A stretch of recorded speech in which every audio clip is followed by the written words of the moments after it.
Hello, welcome back to my channel. My name is Melanie Tahna. I am a reader and writer who loves to talk about stories in all their different forms. And I just recently finished Book 9, Winter's Heart, The Wheel of Time. So, yeah, I have stuff to talk about. I am going to be talking today about chapters 21 through 35. And it was kind of insane. So, spoiler warning right now, because I gotta get into everything that's happened. So definitely go read it if you haven't. Even if you don't want to read them and want to understand what's going on, you might not from this video. Because I'll be talking about like the last little bit of it. And yeah. Let's do this. Let's do this thing. I have a lot to cover because a lot happens. I'm mostly going to focus on the end and a few character moments, but I do have excessive notes, so yeah. And if I don't pronounce things right or I seem confused, I am confused. And there's a lot to understand in the Wheel of Time. I'm starting to understand how crucial a reread is going to be for me. But I'm enjoying it nonetheless, and already know that I would enjoy a reread in the future. That there's stuff I'm going to pick up on and be like, whoa, that's crazy. So that's where I'm at. Chapter 21 opens up with Elayne,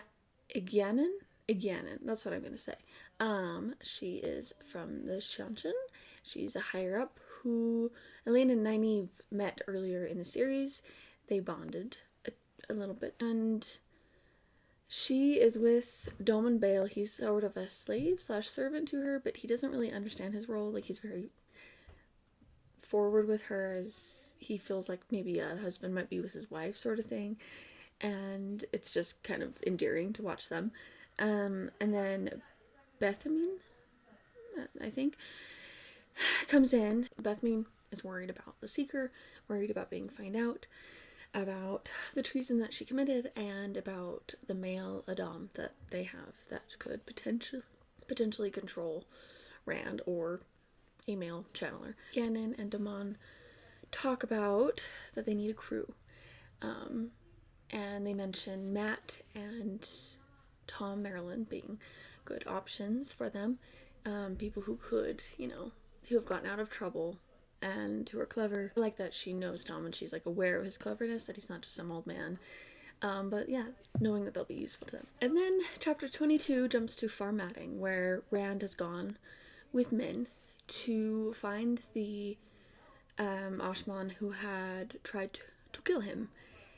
While he's there, he hunts down, I didn't look up the pronunciation for this name, Roshade,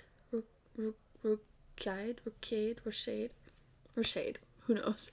I really don't know what I read in my head, I couldn't tell you.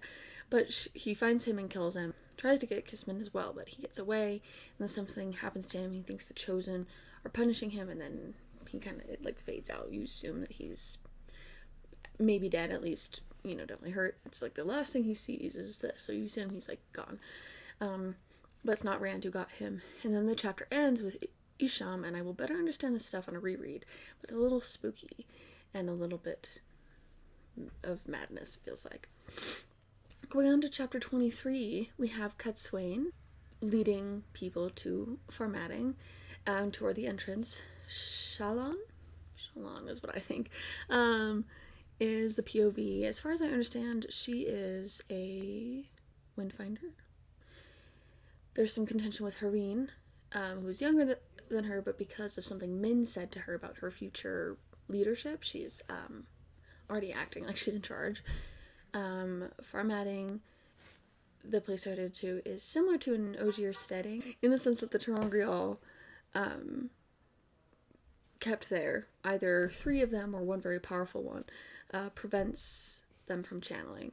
And then when they get to the gates, it's very interesting, they have to turn in their swords, their weapons, and peace bond them, so they're wrapped up so that, less crime happens. They keep people safe that way, and I find it really interesting. It's very powerful, the very strict system, but hopefully it works for them. Going on to chapter 24, they are not happy to see Cadsuane in Farmatting.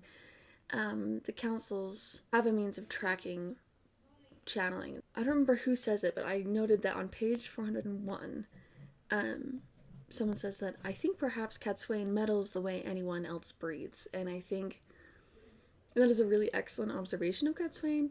I also think that's the kind of observation that is fun, because a narrator could say that, could just write that out about a character, and it does give narrator voice, but it's fun when other characters make that observation.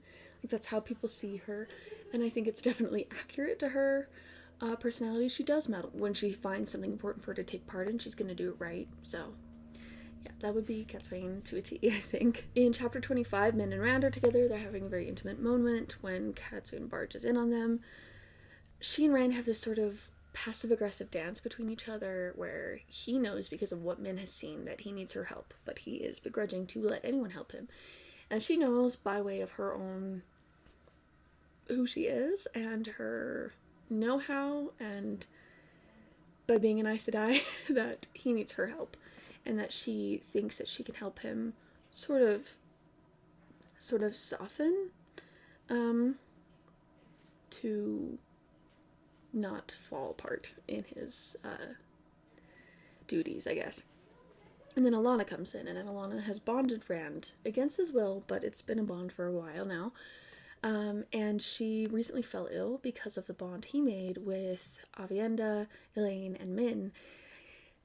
And she knows that he's been bonded to somebody else, but she doesn't know that it's 3 different women, and she doesn't know who it is. She thinks it's one woman and that she doesn't know her. And then the chapter ends with Verin talking to Cadsuane, and Cadsuane talks about the goal to help Rand sort of reach the end of his destiny, get to the final battle, and to help him learn, as they say, to laugh and cry again. And I really like sort of that message in the book right now, that it's like the goal for Rand is to not lose himself to his destiny and to this madness, and to be strong in a way that he doesn't realize his strength, you know, to rely on other people, that it's okay, and that he may not be the hero, I guess, he needs to be. If he can't do that, he might be as bad as the worst of the worst, because he's out of touch with, I guess, his humanity in that sense. So it's kind of her goal there. Going on to chapter 26. It opens with Elayne and Egwene in Telamriod. They're in the 2 rivers, observing the changes that have been made since Perrin has taken over leadership there. Elayne hesitates about the Red Eagle of Manetheren because it could challenge her throne, challenge Andor. It's interesting to see Egwene handling the dream walking well, in her dress, her appearance, and her reaction to the world around her, while Elayne struggles to maintain like who she thinks she should be. It's always just interesting to watch that, I think, to see how far Egwene has come, even though she's still stressed about being the Amyrlin seat. I'm interested to see more of her and what's going on there, but not much of her in this book other than this, really. After leaving the dream world, Elayne wakes up just in her regular castle life, and she only knows this because Min has had her visions, but she knows she's pregnant, and everyone knows she's pregnant, but no one really knows who is the father. Everyone thinks it is Captain Mellor who saved her life during the assassination attempt, even though he's obviously not to be trusted. And even if they're not fully aware of that, I can't really tell if they are. And they can sense that he's like a creep and that he leers at her, but she kind of leans into it because the captain is potentially the father. Her babies will be kept safe, so yeah. And then, how do you say her name? Marilil, the Aes Sedai. She's been communicating with the royals and their armies gathered outside, and Elayne feels the threat of them and wants to do something about it. So in chapter 27, she wants to surprise them. She sends Marilil along. Aviendha and Brigitte are against it, and then Captain Mellor, being the sketchy person and untrustworthy man that he is like, oh, she'll be fine, whatever. Like, he doesn't honestly care because he doesn't actually care about her. I really like how she uses Gareth Bryne's advice when she's facing the royals, when she goes out to meet them, because all she does is bring Aviendha and Brigitte. And she remembers that, what he said about when you're outnumbered and you're going to lose the fight, you do what they least expect and you attack. Like, you don't run away, they'll chase you down, they'll feel like they've won. And so she sort of attacks, politically speaking. She's great at the game, the game of houses.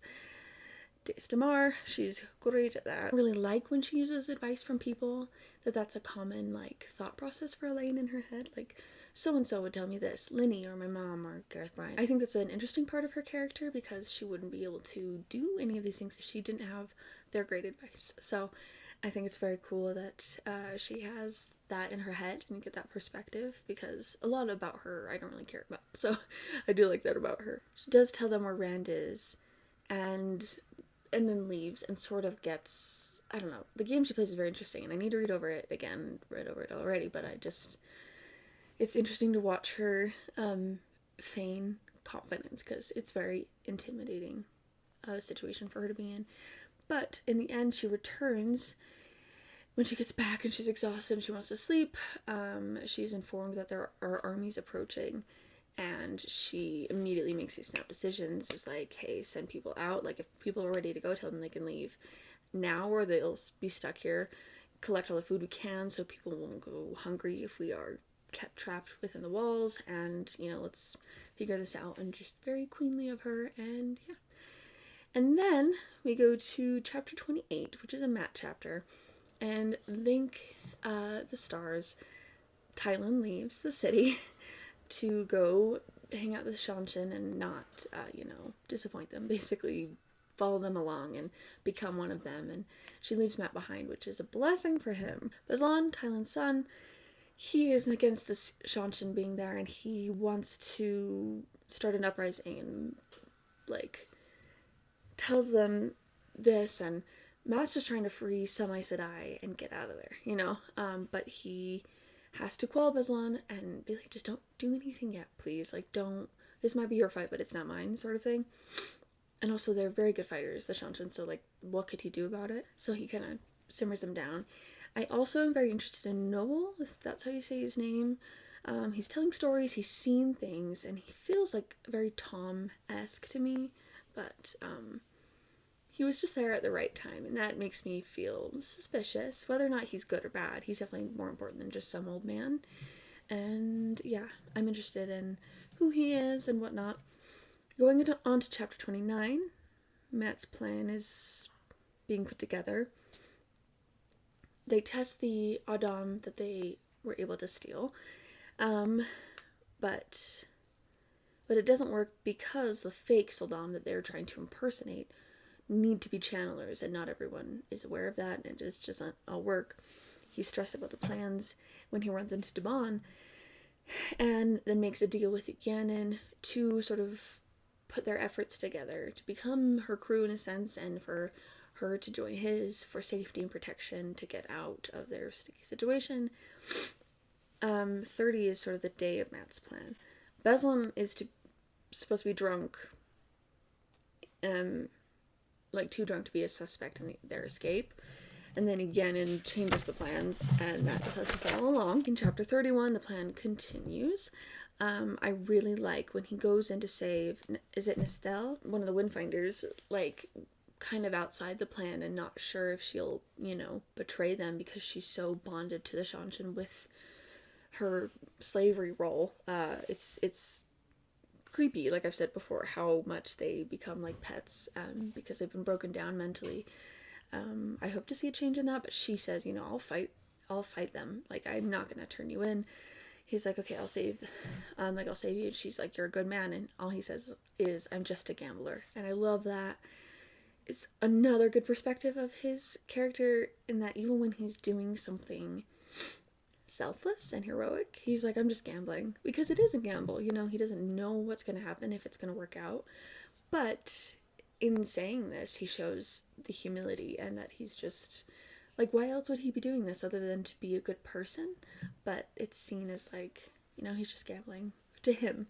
So along with other people's perspective of characters' perspectives of themselves can show that like if someone were to give you a compliment and you say, oh no, it's no big deal, the person giving the compliment might say, oh, like, they're so nice, I'm sure that they know that they're the best, though. Well, with Mat, it's like he is telling himself and everybody else, I'm not the best, I'm not a good person necessarily, I'm just some gambler, I'm just some kid. And I just find that interesting. So anyway, I love his character. When he goes to Tylan's apartments, she's back early, and it just meddles with his plan, and he's sticking to leaving that night, and he's not going to let her take advantage of him again. And he is like, I'm leaving tonight, I'm done with this. And he even offers to bring her along because he doesn't want her to die or become suspect in his escape. Because he's a better person than I would be in that situation, I think. But she agrees to being tied up to place suspicion off of her. And their parting is interesting, and he says he'll sort of miss her, but then he's free of her. And I just, like, finally, because he deserves so much better. And it's just weird, their interactions, and her treatment of him is not okay, obviously. Then, yeah, he gets out, and he's home free, and it's good to see that he's okay.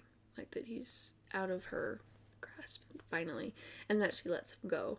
And that she's not coming along. I would not want to read any of that. But, going on, he is running about, doing his plan, and he runs into Tuan. And they have a very entertaining fight for me. Like, she's just, like, kicking his butt. And, Noel steps in to help restrain her when Matt's struggling. Partly because he's injured, but also because Tuan is, she can beat him up enough. Anyway, Noel was planning to leave, didn't really know the plan, but gets pulled into it. And even though he probably did know some kind of plan. But, Matt says he's going to leave her in the stables until someone points out that she is the daughter of the Nine Moons.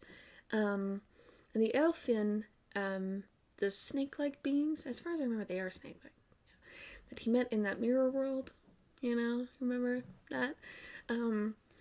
They told him, like, when he was asking about his destiny and all these things, like, what his destiny would be, and it would be to marry the daughter of the Nine Moons. He just didn't know her name. Her name's Tuan. And so he's like, dang it, guys, can't leave her in the stables. This is my wife.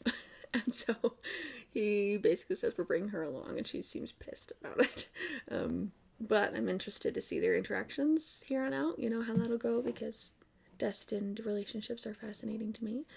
There's a ton of them in this story that they'll, whether it's something Min sees or something they're told by creatures of future knowledge, like, it's just interesting. Going on to chapter 32, Rand is in the inn listening to gossip and to Luce there, and it's interesting that both are bouncing around in his mind. And he's scared of the sickness taking over him, and he thinks he can find the other Ashman before his meeting with Cadsuane, because he gets the note that they are in a certain place, and, everyone's like, it's a trap, and he's like, yeah, but I'm going to take advantage of it. So, also, Nynaeve, after leaving the borders of the city and coming back, has a little well full of Saidar, and so she could channel within the bounds of Farmatting just by this little loophole. And so she and Rand and Lan in chapter 33, they go to the street, the location where the potential trap is set up. It's Rand, Lan, and Nynaeve. Min is against it, but she gets left behind. And Min goes to find Cadsuane, is like, I'm not doing this, he's being stupid. They find swollen corpses in the building, assuming that they are the Ashaman who he was going to kill. And they know that Fane is there, Padden Fane. There's a really cool part where Lan fights with Torm Ryaton, who it says wanted to claim the throne of Carrion. That's my best job, my best work right now. Rand deals with Fane. The mess of it, Lan and Rand escape to the roof, and they almost fall. And I like this moment because Lan says, like, just let go, you have to escape, like, I might be hurt, but whatever. Ever since Maureen died, Lan's been struggling, so he's like, just let go, like, you gotta get out of here. And I like Rand's moment. He says, when the sun turns green. And I like their interactions because they've always had this weird relationship. And I just appreciate that he's like, I'm not letting go of you. And I think that Rand is so determined not to let anyone else's name be added to his list of death. And Lan can definitely not be on that list. And so he's like, no. And then he thinks he has a grasp on things, and then he doesn't, and they both fall. And that's how the chapter ends, which I thought was very exciting. I was like, yes, this is what I wanted to read. And then chapter 34, Cadsuane takes Nynaeve and Min and other women in to get the boys out. Rand wakes up in a box again. He is upset that he's in a box again, understandably so. I think he has some trauma there. And he just doesn't want to be controlled. He doesn't want to be contained, you know. And he's sort of uncontrollable. But he says, I will be as hard as I need to be. So it hardens him. And it's like the exact opposite of what Cadsuane is thinking that he needs. And that feels like actually the wrong idea. When you're in this battle, when you're dealing with all this trauma, though, it's understandable that you develop that sense of things. So it's just like hard for him because he's been locked away again. Cadsuane goes to threaten the councils and reveals that Elias, I don't know, has a well of Sidar. And Cadsuane's like, I know I'm ruining her, and I know I'm like burning bridges even further, but it's like for the good.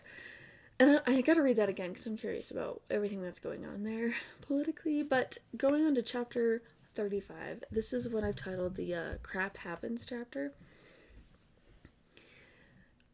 Because crap happens. Anyway, I have it bullet pointed. There's a lot that goes on, so this might be a little bit messy, and I don't really understand all the, I don't remember the characters. Between Aes Sedai and Forsaken, I am a little bit confused. So we have Rand and Cadsuane and company. They travel, capital T travel, to Shadar Logoth to remove the taint from the male half of the source. They're going to use Nynaeve as a link and use Kalendor and the Kyoden, I'm going to say Kyoden Call. There's some Sangreal to access great, power of both Sidar and Sedin. Cadsuane and the party defend them as they focus, so they're sort of in a meditative state using the source. You get perspectives of people who are seeing the events of like the statues that they're using glowing, the Sangreal, and it's like a prophetic time for them because of this. And then there's a bunch of different perspectives of people as they're noticing that Rand's trying to heal the male half of the source and that they're trying to stop him, mostly Forsaken. But it's cool, like, so the whole world is kind of being brought into knowing what's happening. You see Sindain, that's how I'm saying her name, sensing Sidar, and she wants Rand in, and she's jealous of the woman who's working with him. Nynaeve, even though that's, like, she's just jealous of any woman who comes in contact with him. We know that. Rand is struggling. You feel the fight within him. Nynaeve is, like, aware of the male half of the source, and she's like, this is vile. Daemon Dread is challenged when he tries to attack. Osengar doesn't want to fail, is constantly saying, I'm going to be the hero, I'm obsessed with being the hero. If I fail, I'll be killed, like, I need to be the hero. Of, obviously the bad side, but still. Varen, on page 541, it says about her that, like, when things are happening, she has to defend. It says she had come too far to die here. And I love that coming from a brown. Varen's a brown, basically the, I guess, bookish Aes Sedai. She's a scholar. And I love that she has that strength as a scholar. It's just, like, more dimensional than just, I'm a nerd who reads books, And Sindain is challenged by a fair-haired person, I think, is it Olivia? I'm getting people confused, and I know it. I recognize that, but, like, she's surprised by the channeling power. And then Gideon watches and survives. She doesn't try to, participate, just hoping that she can benefit from what's happening, but not getting hurt. Because she's been defeated so often, she just wants to come out on top without having to participate. There's some things I don't fully understand here that I just wrote. I don't fully understand it. And I didn't go over it again because, yeah, it's just a lot to process. I don't know. So they use the access keys. I'm remembering. I totally know what I'm talking about. To access the Kyoden Call. Coden Call? Coden Call? I don't know. And the one on Tremal King, like, signals the Sea Folk people that, the time of illusions was at an end, which is very big world, like, stuff is happening. And yeah, so Rand and Nynaeve survive. Lana's worried about them. They're like, they're just unconscious, you know, they've done a very powerful thing, which thank goodness. I was kind of worried about Nynaeve making it, but she made it. Whoa. So apparently it worked. Someone uses the male half and they're like, the taint is gone, like, everything's okay, like, it works now. It doesn't, I guess, like, I guess it doesn't, like, hurt to use it in that sense. And, like, I'm interested to see what that means for the future. I wasn't expecting this to happen so soon. And in my, like, observations of everything, like, every time I think something's gonna happen, something else happens in the Wheel of Time. Or he's like, no, I'm doing this now. I'm like, oh, this is happening now. It means I get, like, several more books without any of, with things just being different, and like things change and you get to experience a new part of the world, and a new event can alter things so dramatically. Like, I just think of, like, just a few books ago where I was and where, like, what was going on.